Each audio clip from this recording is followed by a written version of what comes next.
اب میں دعوت دینے والی ہوں اسٹیج پر ڈاکٹر فرید پراچا صاحب کو، نائب امیر جماعت ہیں، جماعت اسلامی ہیں، اور جس کے بارے میں ہر کوئی آگے کہہ رہا ہے کہ دیکھیں جی ایک طرف یہ بھی تشریف فرما ہے۔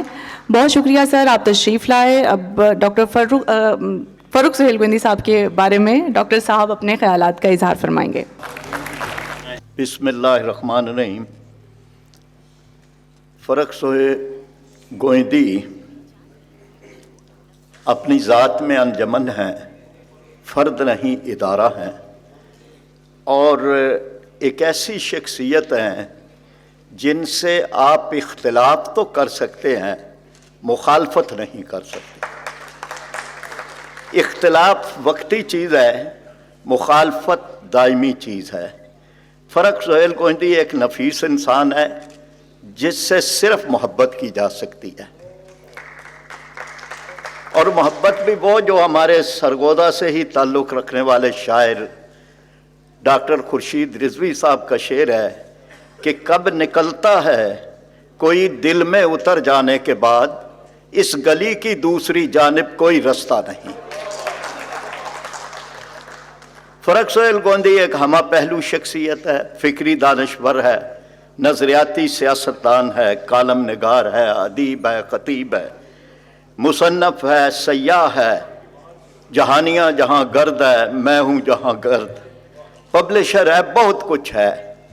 دنیا کے 48 ممالک دیکھے ہیں، اور اہم پہلو جس کا ہم اعتراف کر سکتے ہیں جماعت اسلامی والے کہ یہ ایک ایسے نظریاتی انسان ہیں کہ جنہوں نے اپنے نظریے کو چھوڑا نہیں ہے۔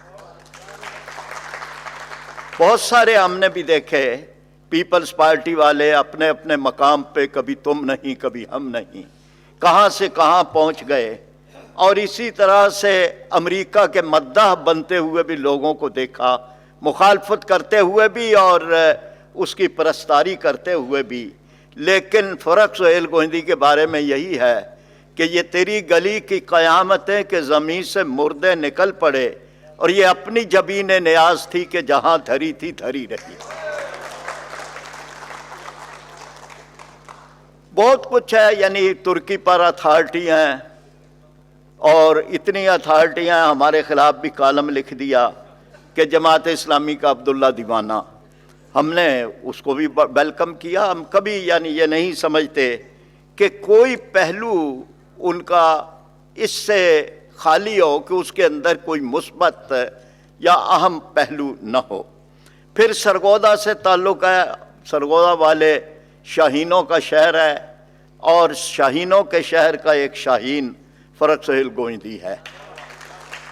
اور شاہین وہ ہے کہ جسے علامہ اقبال نے جس کی صفات بھی بیان کر دی ہیں، اور وہ ساری اس میں آپ دیکھ سکتے ہیں، وہ ہے کہ گزر اوقات کر لیتا ہے وہ کوہو بیاباں پر، کہ شاہی کے لیے ذلت ہے کار آشیاں بندی۔ پھر وہ صفت ہے کہ کیا میں نے اس خاکداں سے کنارہ، جہاں رزق کا نام ہے آب و دانہ۔ اور فاروق سہیل میں وہ صفت بھی ہے کہ جھپٹنا پلٹنا، پلٹ کر جھپٹنا، لہو گرم رکھنے کا ہے ایک بہانہ۔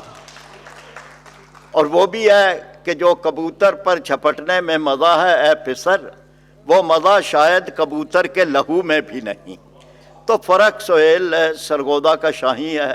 سرگودا کے بارے میں کل میں ایک پوسٹ پڑھ رہا تھا کہ اس کا نام ادب سے لینا چاہیے سرگودا کا، کیونکہ اس کے آخر کے اندر DHA آتا ہے سرگودا۔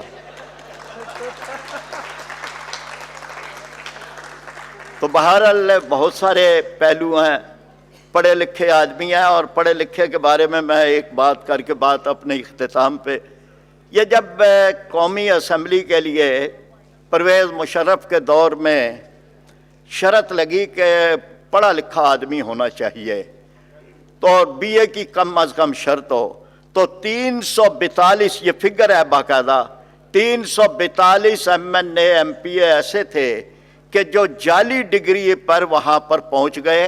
ان میں ایک فرد ایسا بھی تھا کہ جس کے مد مقابل نے اسے عدالت میں چیلنج کیا کہ جج صاحب یہ جو اپنے آپ کو بی اے کہہ رہا ہے پرائمری پاس بھی نہیں ہے, اس سے آپ اے بی سی سن لیں.